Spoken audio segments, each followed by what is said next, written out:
Hi guys, this is Sai Kumar Kortuvada. In this video, we will learn what is style binding in Angular. To learn more about defining bindings in Angular, I recommend you to watch my previous videos for better understanding. To understand our style bindings and the ways to implement the style bindings, let's quickly jump into Visual Studio Code. Here I have created my project called as demo1 by using Angular CLI. By default, I got a component called as app component. This was created by Angular CLI itself. So in this, we will see what is style binding. Let's understand what is style binding. Whenever you want to change your styles based on some conditions or based on some values which are coming dynamically, that is called as style binding. How to implement style binding in Angular? Let me create one heading tag and here let me write, hi, this is my one style binding, and here I want to change the font size or the color of h1 tag by using a property called as age. So let me create a property, age equal to, I want to give it as 18. So if my age is greater than 18, I want to show color as red, and if my age is less than 18, then I want to show the color as blue. So how can we achieve this? We can achieve this by using ng class also, but here we want to change only a single property. Whenever you want to change a single property, you can go with ng style. Ng style equal to, what I want to change? I want to change the color. And what is the color? It should be based on our condition. Age is greater than 18, then show red color, else blue color. So this is my condition, and let me save this. Let's go and run it. Ng serve. Here we got some error. So what's the problem is, a style properties will always be inside our object. So let me bind into object and save this. It was compiled successfully. Go back and let me reload this.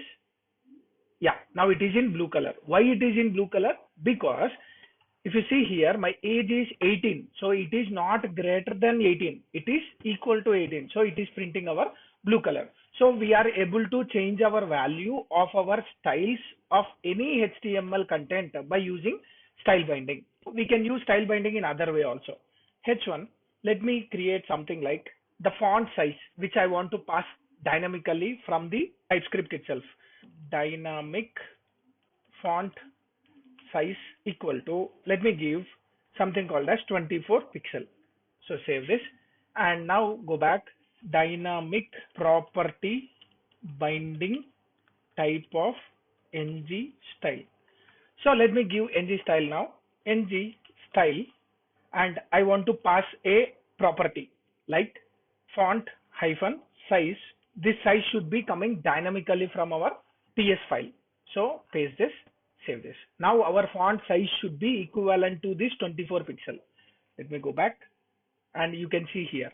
Let me inspect this and go to console. Yeah.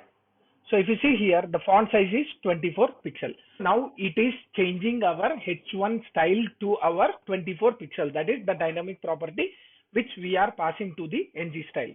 So this is how we can use ng style in other way. And let me create one more H1 tag. Here I want to use our ng style as a binding property, like ng style equal to method binding. So get styles. This is my method and I need to define it in my TypeScript. Get the styles from the TypeScript and copy this. Let me create this method and it should return some object. So return, what is my object?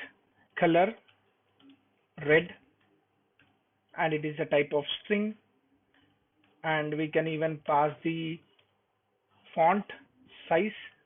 Whenever you have a hyphen of a style property, that can be used in a camel case. And let me pass this as 28 pixel. Save this and go to HTML. Save this. Let me go back to the browser. If you see here, it is in red color, and if you see the font size is 28. These are the properties which we are passing from a method. So in this way also we can access ng style properties. But there is one more way for binding our ng style. So let me create a h1 tag, and here let me pass style property dot. You can use font size, so we can pass that size dynamically. For example, let me go to TS and let me create. Already we have dynamic font size. Let me copy this and let me use here. So what the dynamic size font size? It is 24 pixel. So let me save this and let me write style default property binding. And let me save this. Now this font size should be equivalent to our dynamic font size, that is equal to 24 pixel. Let me go back and inspect this. If you see here, we can write font size 24 pixel. So this is one way of binding. And there is one more point to be remembered. For example, a font size can be in a form of REM units as well as pixel units. So how to make it as pixel unit and how to make it as REM. So by default, if you give only the property name without units, then we have to pass that pixel in our string format like this. So we are passing a pixel here. If you don't want to do that, so dynamic font size without units equal to, let me pass 5. So we can define this particular property here and we can pass the pixels if we want to pass pixel or if we want to pass REM. For example, dot pixel, the value will be treated as pixel. So that means a style with property name and the units. Let me save this and let me save this. If you see here, we are passing 5, so it will be treating as a 5 pixel. Go back and you can see it is very small, like 5 pixel. Let me inspect that and you can see that is 5 pixel. And we can even change it to REM. There is one more unit for font size called as REM. Let me save this and you can see the size is very big and it is equal to 5 REM. So this is how you can make it a strict check for our units. And if you don't want to maintain a strict check, it is recommended to pass the pixels or REM, the units, from the TypeScript itself.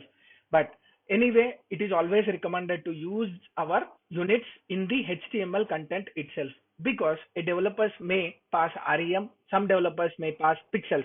So instead, whenever you pass something like REM as well as pixel, it is always recommended to restrict at HTML level so that the people can pass only the number instead of units. So these are the different ways of implementing our style bindings.